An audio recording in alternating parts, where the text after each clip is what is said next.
It all started on a rainy Wednesday afternoon in downtown Seattle. A popular podcast episode titled "Dating High-Maintenance Women, Is It Worth It?" went viral overnight. But not for the reasons its smug host had hoped. The real kicker? One of the men laughing casually on the couch, sipping his craft beer and rolling his eyes at women who can't live without eyelash extensions, was none other than Eli Carter, a name that didn't mean much to most listeners. Until a woman named Harper Vale commented just one sentence under the video. "This man once called me low effort while I was 7 months pregnant, building a fintech startup that now manages over $200 million. That was the match. What followed was a digital wildfire. Screenshots, receipts, photos from their wedding day, contrasting sharply with the glossy engagement photos Eli had just posted 2 weeks prior with his new fiancée, a self-proclaimed Instagram model and lifestyle coach named Brielle Ray. But before the public even had time to catch its breath, Harper Vale was already trending. Her name shot to the top of business blogs, women's forums, and every viral thread imaginable. Because Harper Vale wasn't just the ex-wife who got away. She was the woman Eli left behind thinking she was basic, when in fact, she had quietly become a self-made multimillionaire. And now, she was ready to talk. Let's rewind to how it all began. 3 years ago, Harper Vale was just another woman trying to hold it together. 31, pregnant and exhausted, she was juggling her 3rd trimester with pitching her app to cold investors who couldn't seem to look past her baby bump. She worked out of coffee shops, took Zoom meetings in leggings, and coded until her fingers cramped. She didn't have a glam squad or branded tote bags with her initials stitched in gold. She had one good laptop, a second-hand iPhone, and a desperate belief in her startup, ValePay, a fintech platform that would allow anonymous donors to directly fund emergency expenses for women in crisis. She also had Eli, or at least she thought she did. They'd been married for 4 years. He'd started as a bartender, working his way through grad school, then landed a cushy job at a mid-sized marketing agency in Belltown. Harper was the one who encouraged him to pursue his creative side, helped rewrite his resume, and even built a portfolio site for him. In public, they looked like the perfect grind-together, glow-together couple. But in private, it was different. Eli wasn't cruel, at least not at first. He was passive, dismissive, the kind of man who made you doubt your own instincts. "Are you really going to take that call right now?" he'd ask with a fake laugh. "You look a little frazzled." Or, "Why don't you take it easy for a while? You're pregnant. Do you really think this is the right time to launch a company?" She would nod, smile, bury the hurt, and then work through the night. He would be too tired to make dinner, too distracted to rub her feet, too absorbed in his latest ad campaign to remember their prenatal appointments. But she kept going, because Harper had a vision, one she could barely afford to chase. At 36 weeks pregnant, she was still pitching, still answering support tickets, still tweaking UI layouts with swollen fingers and swollen feet. And one Friday night, when she dragged herself home after an investor meeting and found Eli halfway through a bottle of bourbon, he finally snapped. "God, you're not even trying anymore," he muttered. She blinked at him, unsure if she heard right. "Trying?" she repeated, confused. "You used to care how you looked," he said, eyes hazy. "Now you're just always in sweats, hair in a bun. You're obsessed with this stupid app. You think it makes you some kind of girl boss?" She stood there silently, the ache in her back suddenly nothing compared to the sharp throb in her chest. "I didn't sign up for this, Harper, for you like this." That night she didn't cry, she just packed a small overnight bag and left. He didn't call. What Harper didn't know then was that Eli had already been seeing someone else, a woman from his gym, Brielle, young, loud, surgically enhanced, and endlessly selfie-ready. Brielle thought Eli was low-key brilliant. Thought he deserved more attention, more admiration. She called Harper homely and one of those crunchy women who pretend to be too smart for Botox. When Harper gave birth alone 3 weeks later, Eli didn't show up, didn't send flowers, didn't call. And so she stopped expecting anything from anyone. Instead, she did what Eli never thought she could do without him. She scaled. Within 9 months, ValePay raised its first $1.2 million in funding. By the following year, it had grown 5x. She didn't tell anyone, She didn't update her Instagram or post interviews. She wore black tees and mom jeans, breastfed between product meetings, and made her first million in silence. Until now. Because now Eli was everywhere, flashing his new fiancée in fake motivational reels, mocking low-effort women on podcasts with titles like Red Flags in Relationships and Why Men Should Date Up. And Harper? She'd had enough. After Harper's comment went viral, her inbox exploded. Women from all over the world messaged her, some with screenshots, others just with words of awe and solidarity. But none were more interesting than the DM she received from an editor at Forbes Women. "We'd love to do a feature on you, the woman who built a fintech empire from her apartment floor while 8 months pregnant. Your story needs to be told." Harper didn't respond immediately. She sat with it. Because even though the world was just now discovering her, Harper Vale had already been building quietly for years. Every dollar she earned, every connection she made, every sleepless night she survived, it had been done with zero applause. Part of her liked it that way. But something about Eli calling Brielle high maintenance while painting her as some frumpy, forgotten ex-wife triggered something primal in her. Not because she needed validation, but because the truth mattered.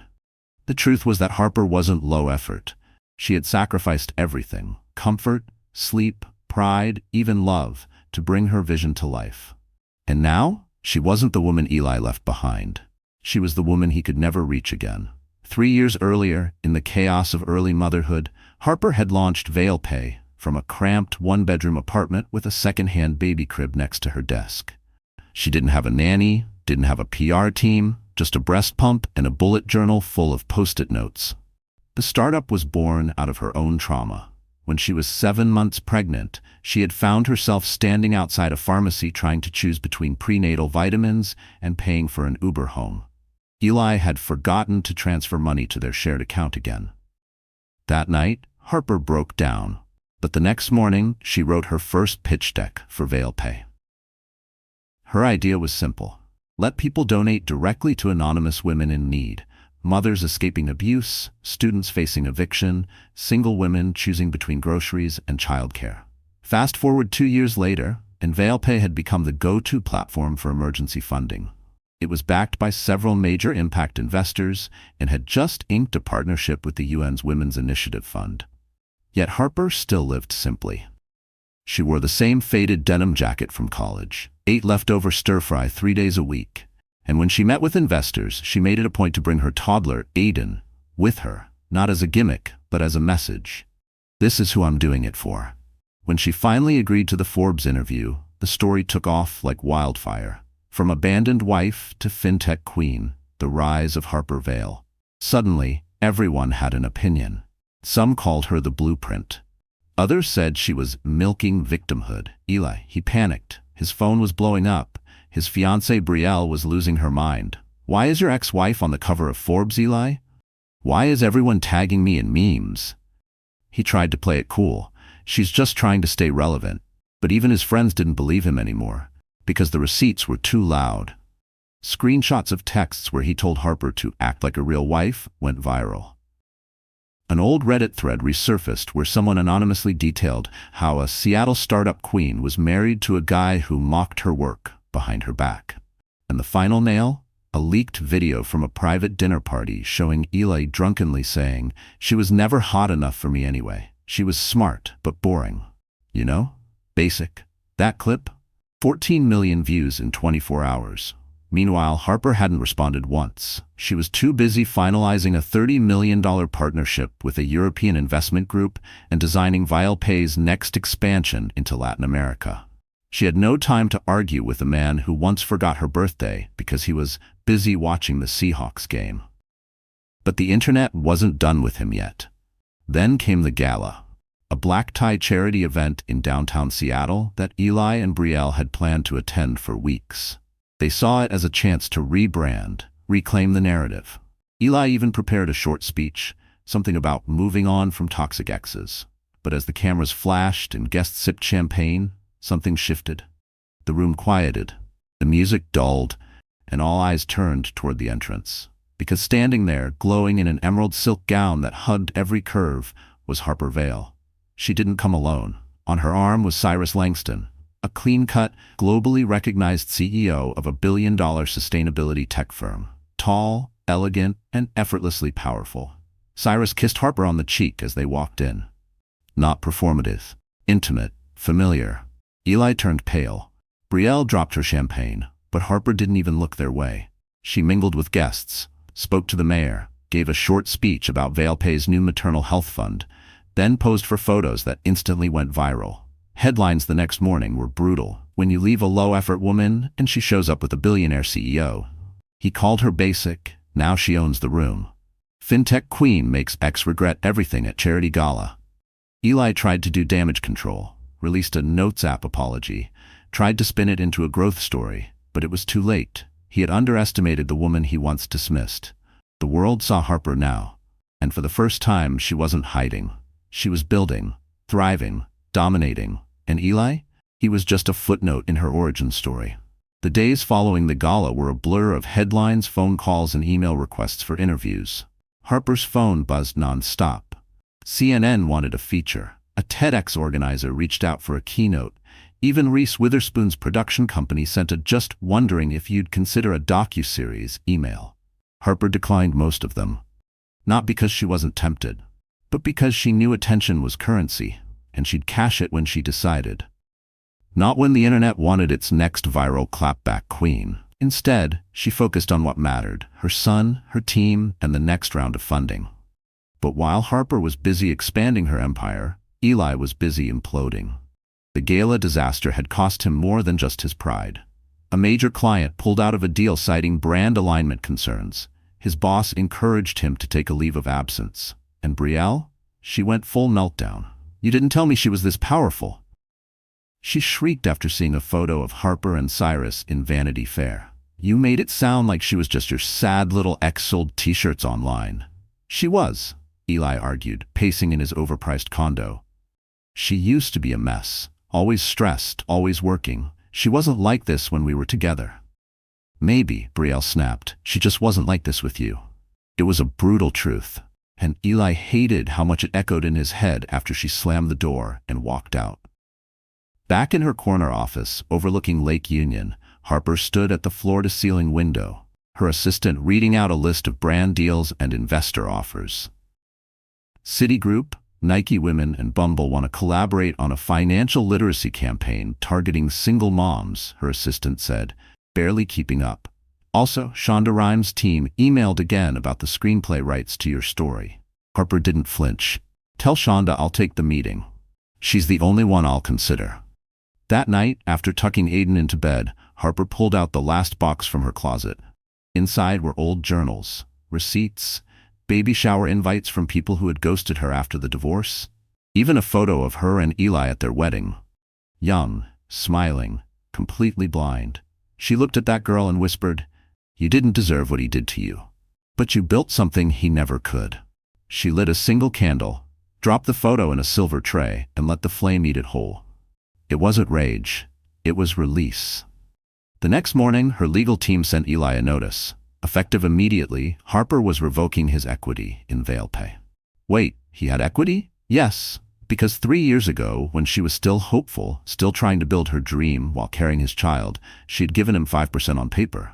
For supporting me, she'd said. For believing in us. He hadn't believed in her. Not really, but she had still wanted him to win with her. Now, he was out, and she wasn't asking. She was informing. Eli freaked out, called, texted, left long-winded voicemails. "I didn't know you were serious. I didn't know it'd become this big. Please, Harper, be reasonable."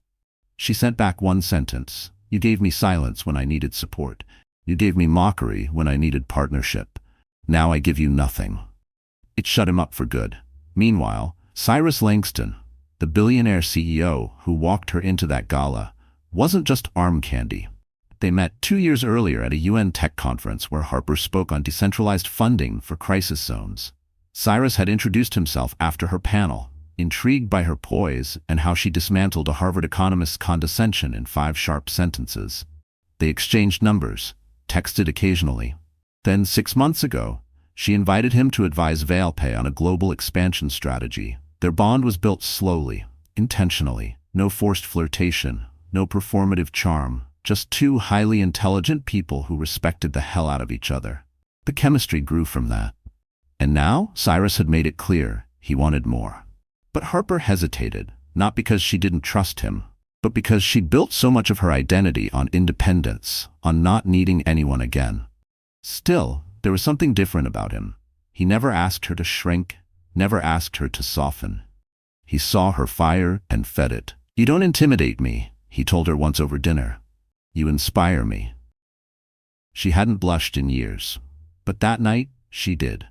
At the Women in Tech Summit 2 weeks later, Harper was invited as the closing speaker. The ballroom held over 3,000 people, cameras, press, students, investors, all waiting to hear from the woman who'd built an empire in silence, then walked into the spotlight like she owned it. She took the stage in a tailored black power suit, heels clicking like a metronome of purpose. Her speech didn't mention Eli, not once. Instead, she said, "I've been called basic, low effort, unremarkable. I've had partners say I wasn't enough, that I should focus on being a wife, a mother, that my ideas were cute but unrealistic. I've cried while coding. I've pitched with a baby on my hip. I've lost everything, then rebuilt it with less. But I never needed to scream back. I let the work speak." She paused. Success isn't revenge. It's clarity, it's peace, and it's power used for good. Standing ovation. As she walked off stage, her phone buzzed. Aiden's preschool sent a photo, him holding a crayon drawing titled "Mom is a Boss." She smiled. He was right. The morning after Harper's viral summit speech, an email hit her inbox with the subject line, "Private Invitation, Davos 2025. She stared at it for a moment. The World Economic Forum. The kind of invitation that only found its way to Fortune 500 CEOs, prime ministers, and economic changemakers. And now, Harper Vale. The girl Eli once called a distracted hobbyist. The woman he left behind because she lacked vision. Now being invited to one of the most exclusive gatherings of power on the planet. Her fingers trembled slightly, not from nerves, but from the weight of it all. Not long ago, she'd been balancing diapers and datasets, breastfeeding while debugging app crashes, crying into her pillow when Eli ghosted her for hours, always blaming work dinners that smelled like someone else's perfume. But now, the world had shifted. She wasn't reacting anymore. She was leading. In another corner of Seattle, Eli was struggling to adjust to irrelevance. After the gala, his reputation tanked. His followers dropped by the thousands. A Twitter thread titled, "How to Spot a Man Who Can't Handle a Powerful Woman, a Case Study, Eli Carter," hit 2 million likes. Brielle left him 2 weeks later. She posted a reel crying in soft lighting with a caption that read, "Sometimes the glow-up is realizing who was never rooting for you." Eli tried to spin it, calling into a podcast to defend himself. "She's not even that successful," he claimed. "She got lucky with timing and pity funding. No real man wants a woman who acts like she's the CEO of everything." That clip was instantly clipped, memed, and slammed across every platform. The comments were ruthless. "No real man? Bro, she pulled a billionaire CEO." He said pity funding while jobless in his kitchen. Imagine being this bitter while she's literally keynoting summits. Eli shut down all his social media. But the internet never forgets. Harper, meanwhile, was thriving. Her team had grown from a 5-person garage crew to a global operation with offices in New York, Nairobi, and Berlin. ValePay had just launched a micro-loan platform for refugee women, giving them access to funds without banks or bureaucracy. And guess who came knocking? Goldman Sachs, Apple Pay, even the White House. She had meetings on meetings, all the while, never once forgetting the early days when she was cold pitching from her kitchen table with spit up on her shirt and no support system. That pain had become her armor, her blueprint, her fire. She didn't hate Eli. She pitied him, because he walked away from the very thing he claimed to want, a smart, loyal, future-focused partner. But Harper wasn't interested in revenge arcs. She was interested in impact. Still, there was one chapter she hadn't closed. Aiden's birthday was coming up. He was turning 3, and she decided for the first time to let Eli attend, under supervision, of course. She didn't do it for Eli. She did it for Aiden. He deserved to see that his mom had nothing to hide, and that she wasn't afraid of the man who once discarded her. The birthday party was held in a sunny backyard, filled with laughter, bubbles, homemade cupcakes, and kids running wild. Eli showed up late, wearing expensive sunglasses. holding a toy that still had the price tag on it. He looked around awkwardly, like a man who no longer belonged in the world he helped fracture. Harper spotted him and offered a polite nod. He walked over slowly. "You look different," he said, as if shocked by the power in her presence, her posture, the easy grace she moved with. "I am different," she replied simply. He shifted uncomfortably. "I saw the Davos invite. Congrats." "Thank you. Listen, I know I messed up. A lot. I didn't see what you were building, what you were becoming." She didn't flinch, didn't offer comfort, only truth. "You didn't want to see it, because it made you feel small." He swallowed hard. "You know," he added quietly, "Brielle said something before she left. She said I was scared of any woman who didn't need me." Harper finally looked him in the eyes. "I wasn't trying to not need you, Eli. I just couldn't afford to stop needing myself." Then she walked away. Back to the guests, back to Aiden, back to the life she built. Eli stayed 10 more minutes, then left, quietly, no scene, no hugs, just faded into the background, exactly where he belonged. Later that night, Harper tucked Aiden into bed, then opened a package left at her doorstep. It was from Cyrus. Inside, a handwritten note. "You're not just the future of fintech, you're the future, period. Proud of you always." And beneath it, a silver bracelet engraved with 3 words, "Build, bloom, belong." She smiled. The girl who once begged a man to see her potential no longer needed anyone's permission. Because Harper Vale wasn't just building an empire. She was becoming one. The week after Aiden's birthday, Harper made a decision she'd been quietly considering for months. She called her publicist and said, "It's time. Let's go on record. I want to tell my version. Fully." There had been hundreds of think pieces, millions of comments, countless assumptions about who Harper was and what she had endured. Most of them close, some wildly off. But none of them came from her mouth.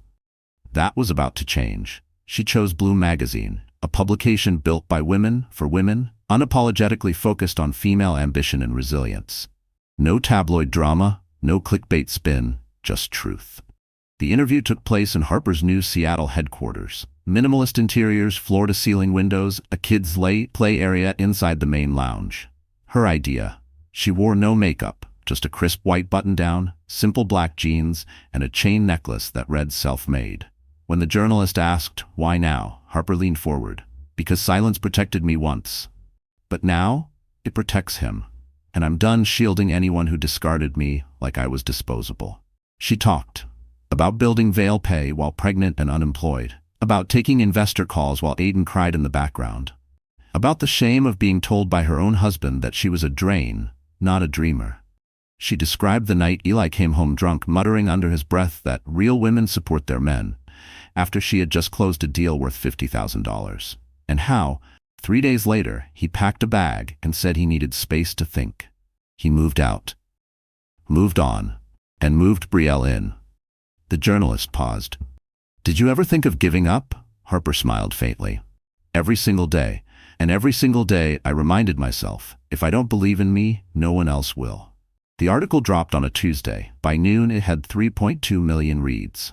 The headline, "She wasn't low effort, she was launching a legacy." The cover photo showed Harper standing with Aiden in one hand and her MacBook in the other, framed by a wall of investor plaques. The internet exploded, again. But this time, it wasn't just praise, it was alignment. Thousands of women replied with their own stories. Screenshots of text messages from exes who called them too much, too smart, too independent. Posts that read, "Harper made me remember who I am." And the biggest shock of all? Eli resurfaced. Not on social media, not in a podcast, but in Harper's inbox. The email was short, subject, "I was wrong," from Eli Carter to Harper Vale. "Harper, I read the article. I don't expect forgiveness or a reply, but I want you to know. I saw the empire. I just didn't think you'd build it without me. I was wrong." She stared at it for a long time. Then archived it. No response. Because some stories don't need sequels. They need closure. In the months that followed, Harper expanded ValePay into 3 new countries. She joined the board of a venture fund aimed at backing startups led by young single moms. She and Cyrus grew closer, but on her terms. No rush, no pressure. One night he invited her to his retreat in Iceland. Snow-covered mountains, silence so pure it echoed.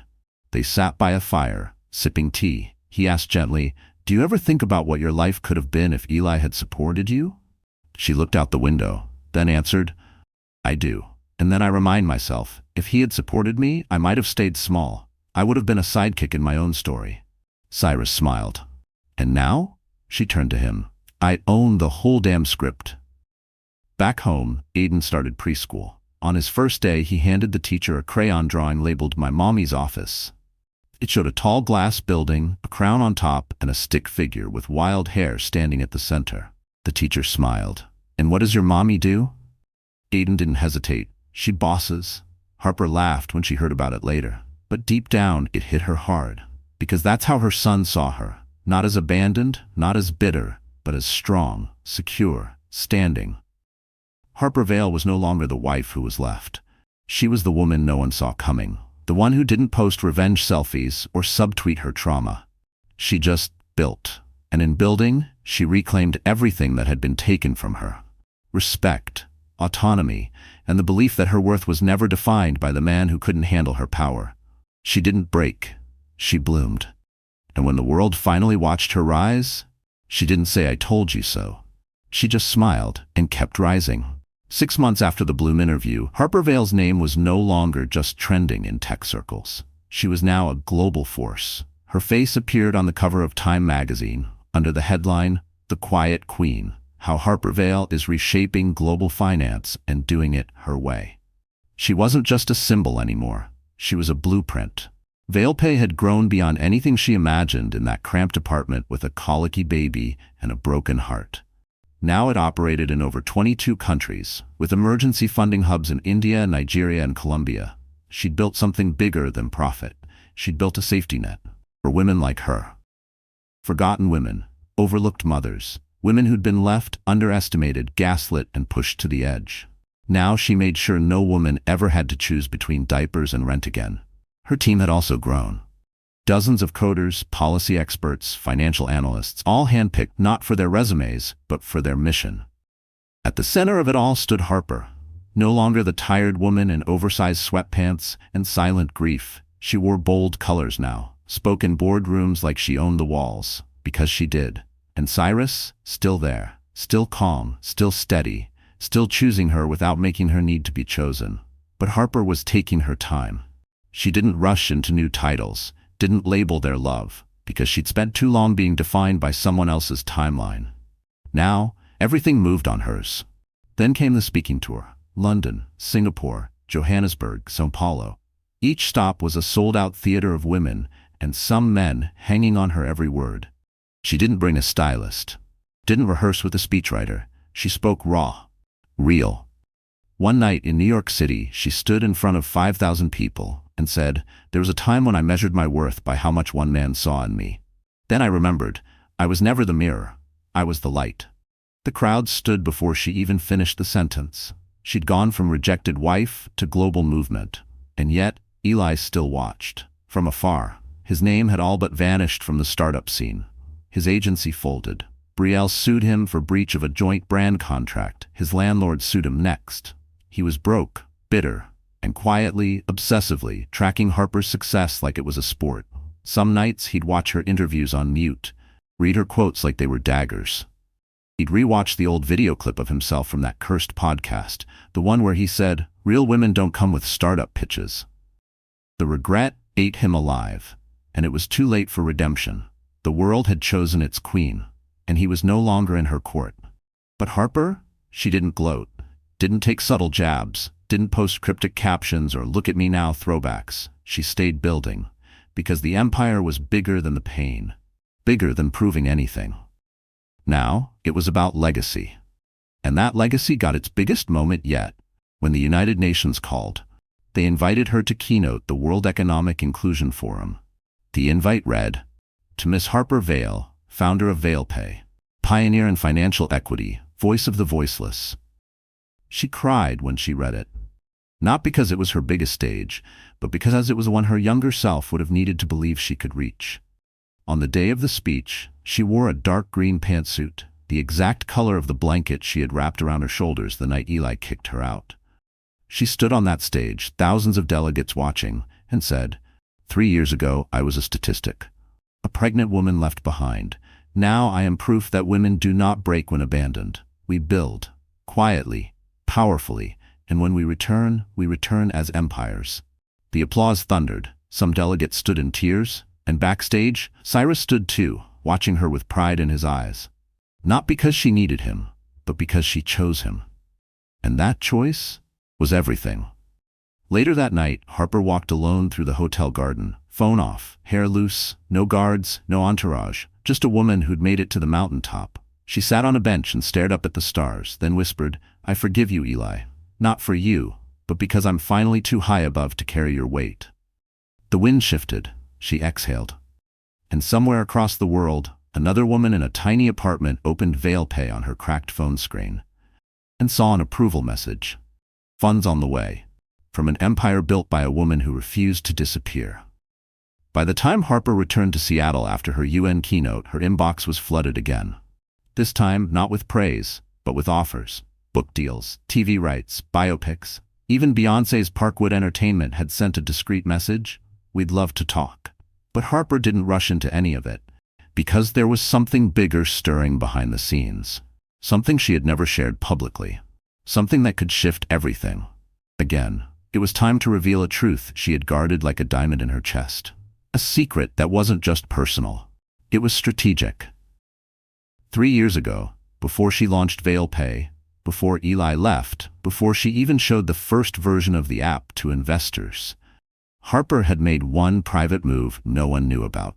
She'd registered 2 other companies under anonymous shell firms. One in Zurich, one in Singapore. These were not fintech startups, they were holding companies. And over the years, while the world focused on ValePay, Harper had quietly been funneling her speaking fees, stock equity, brand royalties, and early crypto investments into those entities. Why? Because she didn't just want to build a business. She wanted to own her independence, permanently. Eli had once controlled the rent, the utilities, the bank passwords. She had vowed to never again let a man or the media own her financial narrative. And now, those 2 companies held assets worth over $72 million. That didn't include ValePay, didn't include her real estate, didn't include her licensing contracts. Harper Vale wasn't just successful. She was already richer than most male CEOs who'd once laughed at her. And no one knew. Until now. She called a meeting with her legal team. "I'm ready to consolidate the assets," she said. Her lawyer blinked. "Publicly?" Harper nodded. It's time the world saw the full picture. The press release dropped 1 week later. It read, "Harper Vale establishes the Vale Foundation with $100 million endowment to support women's access to capital." News outlets exploded. CNBC, Bloomberg, Fortune, MSNBC. Every reporter scrambled to understand how she had amassed that kind of wealth. And the answer? "I did it the way women always have to. Silently, strategically, while being underestimated." That quote was everywhere. On tote bags, on murals, on coffee mugs. And for the first time, the financial world realized Harper wasn't just a disruptor, she was a dominator. Eli saw the news in a cafe, alone, still jobless, still bitter. He read the headline 3 times, then checked his phone. Nothing from Harper. No call. No, "Look at me now." Just silence. Because she didn't need him to see it, she expected him to. And he did. The man who once asked her to stay in her lane had just watched her build the highway. Later that month, Harper gave her first television interview in over a year. She sat across from a well-known journalist who asked, was it always about proving him wrong? Harper didn't flinch. No, it was about proving myself right. The journalist pressed, "Do you think you've inspired other women to leave bad relationships?" Harper smiled. "I hope I've inspired them to leave limiting beliefs, whether that's a man, a job, or a version of themselves that was built for survival, not success." The clip went viral, but what followed was even more powerful.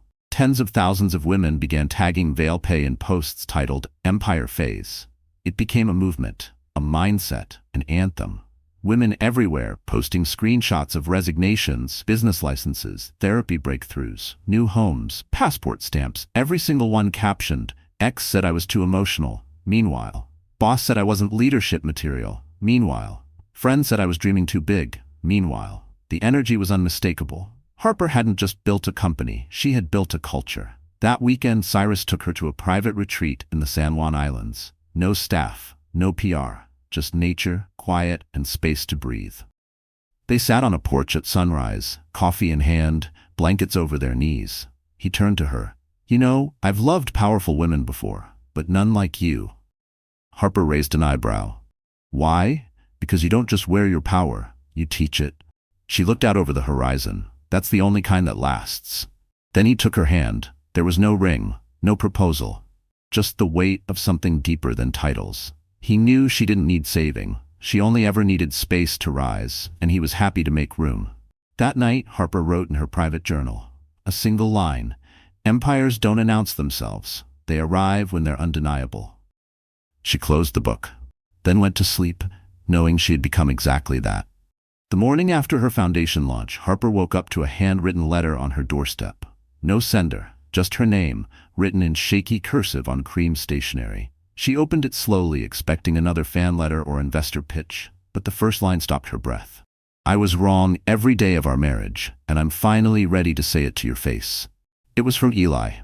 Not an email, not a DM, a real letter, delivered by hand. He wanted to meet, not to argue, not to plead. But as he wrote, "To finally face the woman I once tried to silence." She read it twice, then set it down beside her coffee cup. She didn't cry, she didn't rage. She considered. Not for him. For her. Closure wasn't something she owed anyone, but maybe, just maybe, it was something she deserved on her own terms. So she sent a simple text. 1 hour. Cafe Solstice, don't be late. Cafe Solstice had once been their Sunday ritual. Now, it was a neutral battlefield. Harper walked in wearing all black, no makeup, no entourage, just power wrapped in calm. Eli was already there. Thinner, paler, humbled. When he saw her, he stood, awkwardly. "Harper," he said. She sat down without a word. He swallowed hard. "You look unstoppable." "I am," she replied. The silence between them stretched for a full minute. Then he spoke. "I used to think you were obsessed with control, that you were trying to be the man in the marriage." She didn't blink. "I know. But I realize now, you weren't trying to dominate me. You were trying to survive." He leaned in, eyes earnest. "I thought success was about being the loudest in the room. You showed me it's about building something so solid, it speaks without a word." He paused. "I'm not asking for anything. I just wanted to say I'm sorry. Truly. You were never the problem, I was." Harper nodded slowly. "I accept your apology," she said softly. Then looked him dead in the eye. "But I will never forget how small you made me feel for dreaming bigger than your comfort zone." He dropped his gaze, and that was when she stood. "That girl you walked away from? She died the night you closed the door. I'm not her. I'm the woman who rose from her ashes." She turned to leave, then added one final sentence. "And you don't get to know her." She didn't look back, because women like Harper don't need final scenes. They create new acts. Outside the cafe, paparazzi were waiting.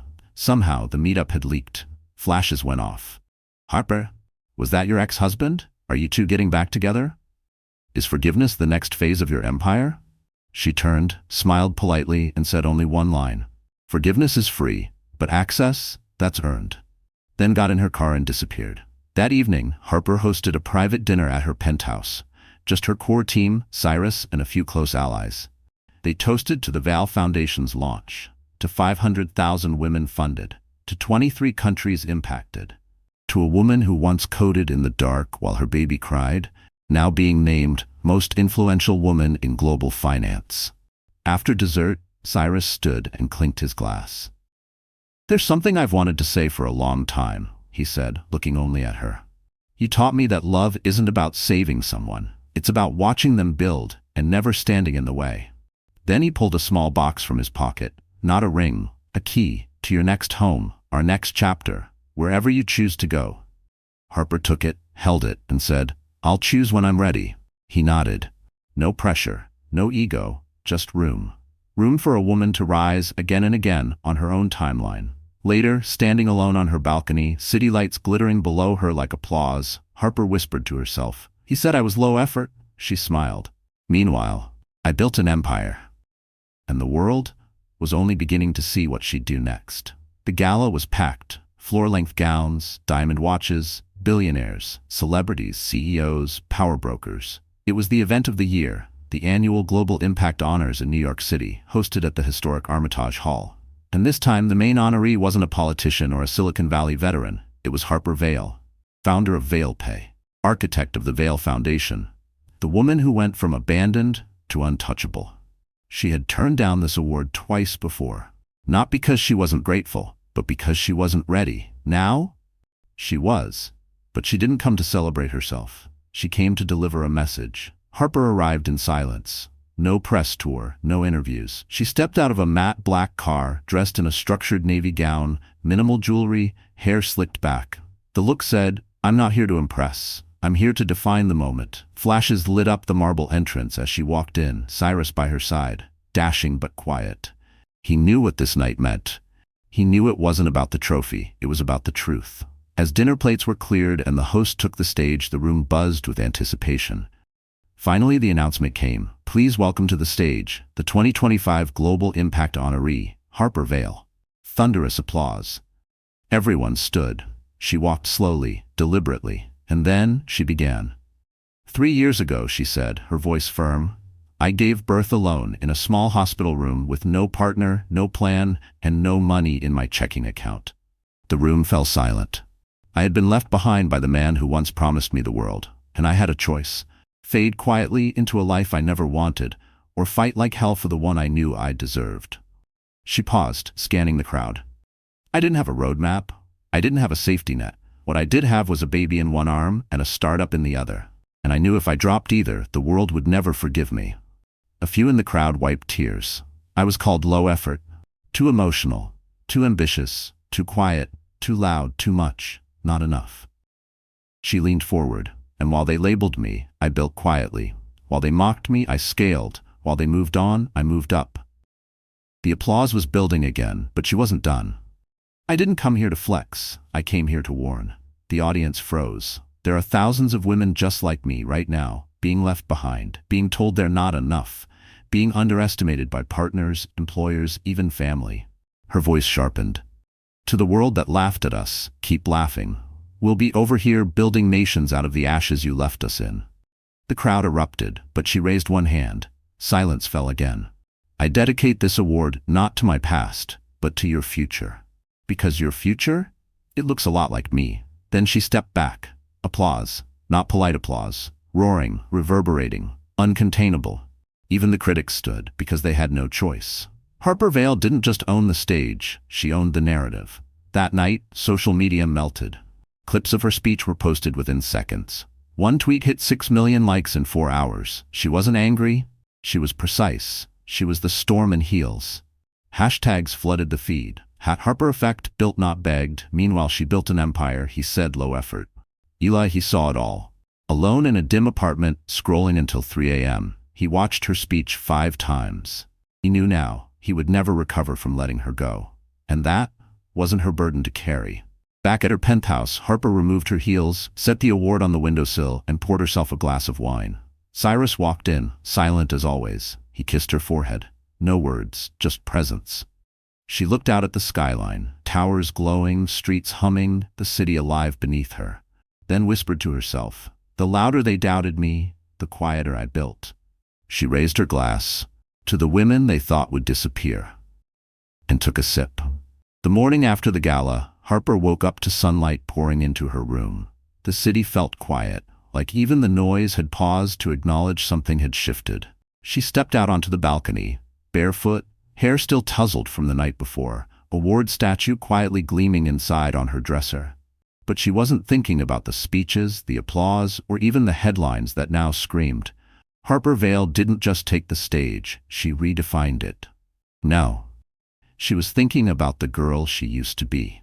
The one who cried alone in a bathroom after being told she was wasting her potential on dreams. The one who made formula from samples because she couldn't afford the big can.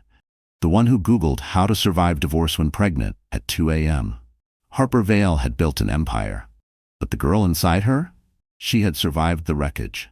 And that deserved something more than applause. It deserved honor. Later that afternoon, Harper posted something rare. A personal note on her official Vale Pay page. No hashtags, no filters, just truth. To every woman who's ever been underestimated, they didn't break you. They revealed you. And now that you've seen what you can survive, build something so powerful, they can never touch you again. Harper. The post went viral in minutes, but it wasn't just viral, it was personal. A woman in Brazil wrote, "I left my abuser and started a candle business after watching Harper speak." A single mom in Detroit, "Because of Vale pay, I didn't have to choose between rent and groceries this month." A student in India, "She made me believe I could code even if no one else believed in me." Harper didn't repost them. She read them and wept. Not because she was sad, but because she was seen, and now, so were they. That evening she met Cyrus on the rooftop of a quiet jazz club. No photographers, no scripts. He brought 2 glasses and a question. "So what's next?" she smiled. "For the empire?" He nodded. She looked out over the horizon, then replied, "We franchise the power. I'm not here to be the exception. I'm here to open the floodgates." And with that, she shared her next move. A global initiative to train 10,000 female-led fintech founders. Not in theory, but in equity. Funded, backed, trained, each one receiving what Harper never had, belief at the beginning. Cyrus leaned back and laughed softly. "You're dangerous in the best way." She raised her glass. "Dangerous to who?" He clinked her glass gently. "To anyone who ever doubted you." A week later, Harper received an invitation to speak at Harvard Business School. This time, not as a guest, as a case study. Her journey would be taught under Resilient Leadership in Modern Markets, the Harper Vale method. She smiled when she read it, not for pride, but for proof. Proof that being underestimated wasn't a curse, it was camouflage. And then came the moment no one expected. At the official launch of the Vale Global Initiative, surrounded by press, team members, and young founders, Harper stood at the podium with one final story to tell. She took a breath, then said, "There's one thing I've never shared until now." The room leaned in. "When I was at my lowest, broke, pregnant, alone, I didn't believe in an empire. I barely believed in myself. What I did believe was that no one was coming to save me, so I became the person I was waiting for." She looked out across the crowd, tears, smiles, fists clenched in silent pride. "And now, if you've ever felt invisible, remember this. You don't have to yell to be heard.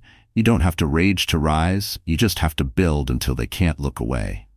The room rose to its feet, not out of habit, but because the world had seen her now, fully, completely. Harper Vale was no longer the abandoned wife. She was the empire, and every woman she lifted was proof that power didn't have to come from pain. But sometimes, it did, and that didn't make her broken. It made her undeniable. So the story has ended, our wonderful friends. Are you still here until now? If you are, then something about Harper's journey touched your heart in a way that's hard to explain, but impossible to ignore. Maybe it's because you've been there. Maybe it's because you're still there, quietly building in the shadows, waiting for someone, anyone to notice. But listen carefully. Your worth is not determined by who sees it. Harper Vale taught us something profound, that being underestimated is not the end. It's often just the beginning. There's a moment in the story where she says, "I wasn't trying to not need you. I just couldn't afford to stop needing myself." That's not just a quote. That's a blueprint. For every woman who's been left dismissed, told to be quiet, told she's too much, this is your sign to stop asking for permission. You don't need their applause. You need your own belief. And maybe that's why you're still watching, still listening. Because somewhere inside, there's a voice saying, "I could build something too." And you can. You will. Let Harper's story remind you that healing doesn't always come from revenge or recognition. It comes from reclaiming your space in the world, one step at a time. As the writer Heterodoxism once wrote, "You do not heal by returning to what broke you. You heal by choosing the version of yourself they could never control." So if you've ever been called low effort, too emotional, or simply not enough, remember this. You're not broken. You're becoming. If this story moved you, share it. Like it. Subscribe to the channel, because someone else out there needs to hear what you just did. Maybe your friend, your sister, maybe even your past self. And as we close this chapter, I'll leave you with one last truth. You don't have to be loud to be powerful. You just have to build until they can't look away. We see you, and the world will too.